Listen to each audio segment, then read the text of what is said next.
Hello, my friend. I'm Aimee Esther, and I live with multiple chronic illnesses, and I'm also a mother to young children. Today, I want to share with you 6 mom hacks for having toddlers. And this video is sponsored by Momcozy. More about them in a minute. Let's jump right into the tips. So the first topic I want to talk about is entertaining your kids. Play. It gets so messy when you have toddlers. So first is to have big indoor active toys. I find that the big toys entertain my kids a lot longer and they're so much easier to clean up, and we just rotate through them. We have a jungle gym we set up, probably my favorite thing that we have for my kids and my kids' favorite thing.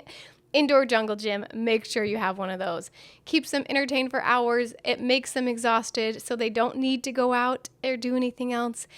It's the best. We also have a balance beam, a jungle gym mat. We have tents, and my kids also love to use my pillows and blankets to make forts. I'm a big fan of using big items and getting big gifts for my kids instead of the small little trinkets that end up all over my house. We have a few of those, but I try to make sure I really love them and they're easy to put away. If not, I go for the big stuff because it's a lot easier to clean up and to rotate through. We'll keep the rest in our basement and then we rotate through our big toys. Makes it so much easier. The other thing with toys is just know you don't need a lot of them. We think we do, but we really don't. And kids will find a way to entertain themselves. We don't have to be the ones to do it. So I highly recommend having less toys for your kids. And when we do our toy rotation, it's like they're getting a brand new toy every couple of weeks because we're rotating through and they play with the toy until they seem like they're not as interested anymore, and then we'll switch it out for something else. But we don't have a lot of toys. A few more toy ideas are to have mess-free art. There are so many options now. There's those water books where they can color with water. My kids love those. They're great for church. They're great for home. They're great for car rides. There's Color Wonder where you can paint with mess-free paint and markers.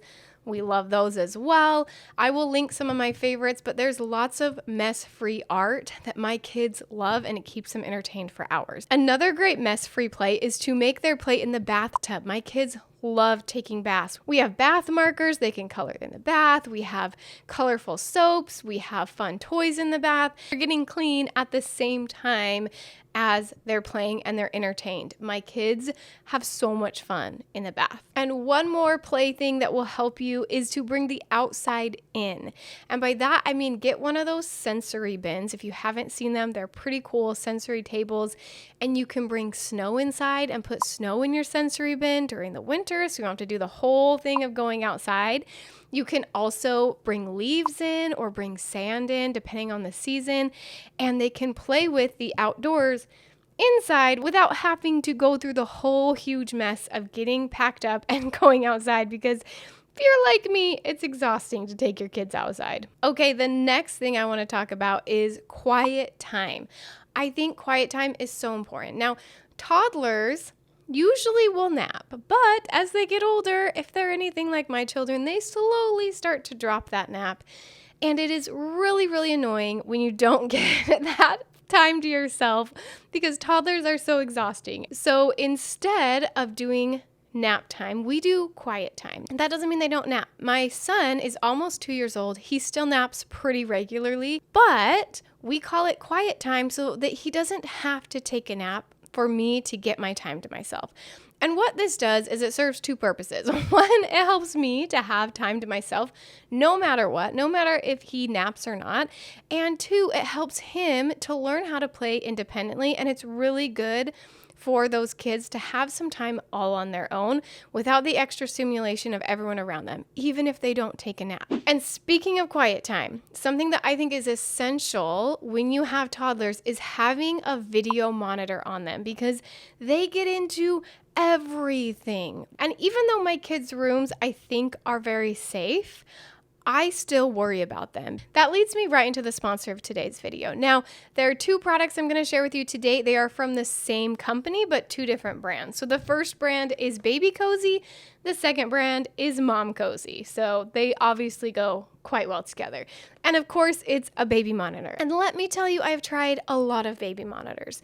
And there's a few things that I have learned that are essential for a baby monitor. Number one is you do not want it to have Wi-Fi, because if it goes through Wi-Fi, yeah, it might be convenient. You can do it on your phone, or you can look at them if you're out of the house and someone's watching them, but someone else can hack it. And I've heard way too many horror stories of some creep hacking someone's baby monitor. And then the second thing that I have found is it needs to have a plug that is USB-C, because any other plug, they break. I have had so many plugs break of baby monitors, you would not believe. I'm not even kidding. And my husband said, we're only buying ones that have USB-C, which, if you don't know what that is, it just stays a lot better. It doesn't break as easy, and my husband knows more about it than me. But I will tell you, the Babycozy one hits all of the marks. It has a very high quality camera.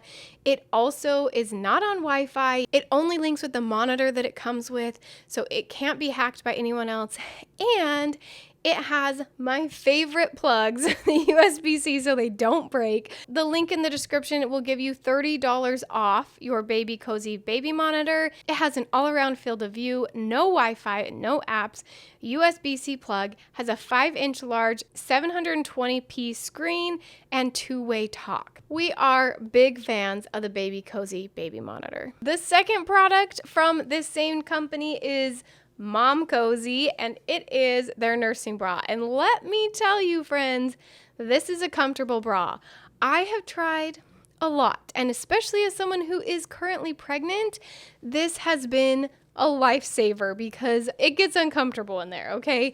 Super, super comfy. This one that I have is a breastfeeding seamless wire nursing bra, but they also have some regular ones that aren't nursing bras that are just as comfortable as these ones. I'm definitely going to be using this while I'm nursing and throughout the rest of this pregnancy. I am a huge fan of comfortable clothes, especially when I'm running around with toddlers. Who wants to wear an uncomfortable bra? So to get your own, use code Aimee30 for 30% off up to 6 products on the Momcozy website. Trust me, you will not regret it.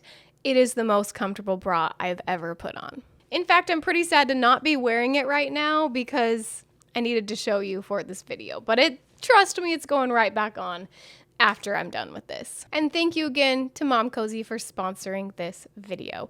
Everything is linked below and there are discount codes for you. You're welcome. All right, into the next tip. So my next mom hack for toddlers is to let them be independent. They want to be independent so badly.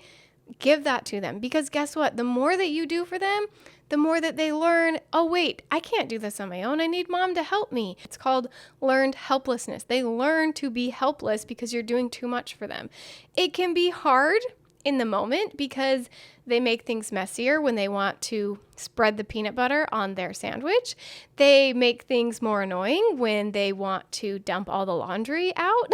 But when you let them do those things and then teach them the correct way to do them, they will learn, and they will learn quickly because they want to be independent.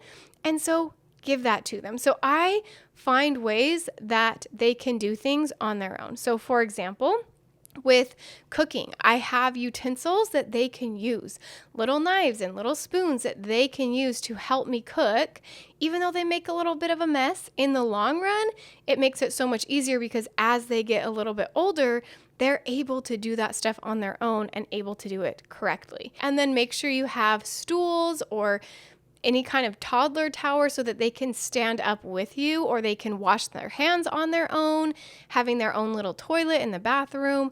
Anything that's their size so that they can do it on their own. We also have very easy cleaning systems in our home that my toddlers can even help me do. It's hard to clean up with toddlers and they don't always do it right, but I can make it easier for them so that they can do it on their own. I've done tons of cleaning videos, more to come with tips about this, so make sure you're subscribed, but a few little ones here and there that I'll share with you right now are our dishes. We have a whole big drawer of kids' dishes that are plastic, and they help me put the dishes away. We also have a very simple laundry system. I don't fold my kids' clothes. I just let them put their laundry in the correct bins. Short sleeve shirts in this bin, shorts in this bin, long sleeve shirts in this bin, underwear in this bin.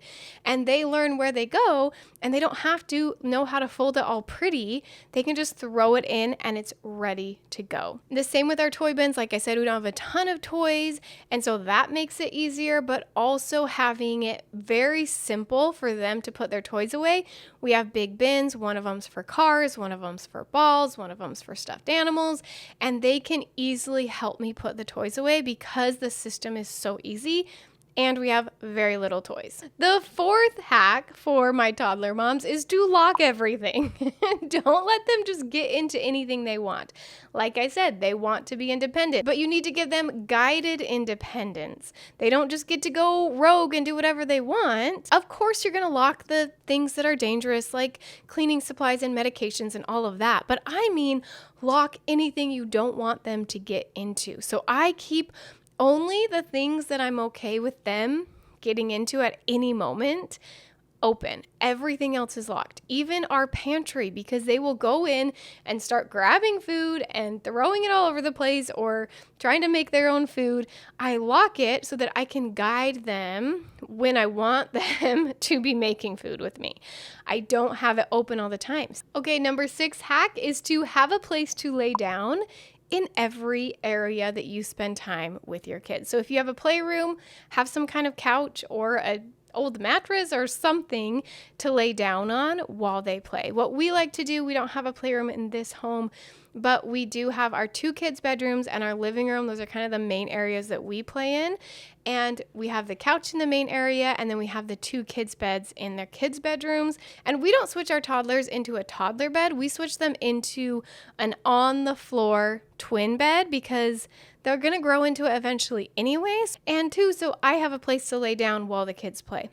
And we just switch off rooms. So we might go in my daughter's room and I lay on the bed and they play in there. And then if they seem to get bored or they want to do something else, then we'll get up and we'll move to my son's room, and it's a whole new atmosphere. It's kind of the same idea with switching out the big toys.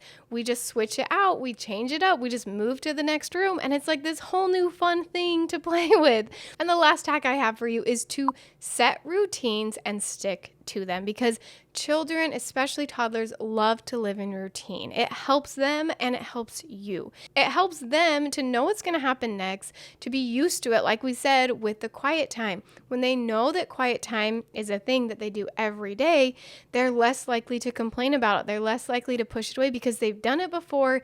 They know every day at this time, this is what we do. Every day at this time, we clean up our toys. Every day at this time, we brush our teeth. When they have a routine, not only does it help them mentally to be able to cope with the day and to be able to learn things, but it also helps them to be able to be more independent. And I noticed as my toddlers get older, they start to do things before I do. Oh, after dinner, we go brush their teeth and get ready for bed. They start to brush their teeth before I'm even there to start them because they are learning that routine. And I think it's helpful for mom too, because sometimes I feel stressed like, oh, I'm not doing enough. I'm not taking my kids out enough. No, I don't need to take them out anywhere. That's not what makes a good mom. What makes a good mom is someone who is loving to their children. It's someone who cares for their physical and emotional needs. That's it.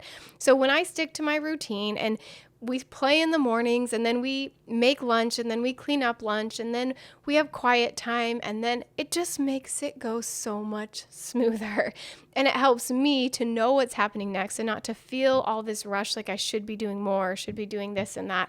No, it's okay. We can have a routine. It can be the same thing every day. Guess what? My kids never get bored of it. My kids are super social when we do go out. My kids are super independent because I don't do everything for them. I let them do things on their own and try things on their own. My kids have huge imaginations because we don't have tons of toys. They find things to do with their imaginations. I hope those tips helped you if you have a toddler, or if you're hoping to have a child and live chronically ill and you're nervous about having a toddler. Hopefully these tips will help you to see that it doesn't have to be so overwhelming and hard. Is it exhausting? Is it difficult? Yes, but let me tell you, it is the most amazing thing you will ever do. It is so worth it. I can't even explain it in words. So hope you enjoyed this video. If you did, give it a thumbs up, and I'll see you on the next one. Bye.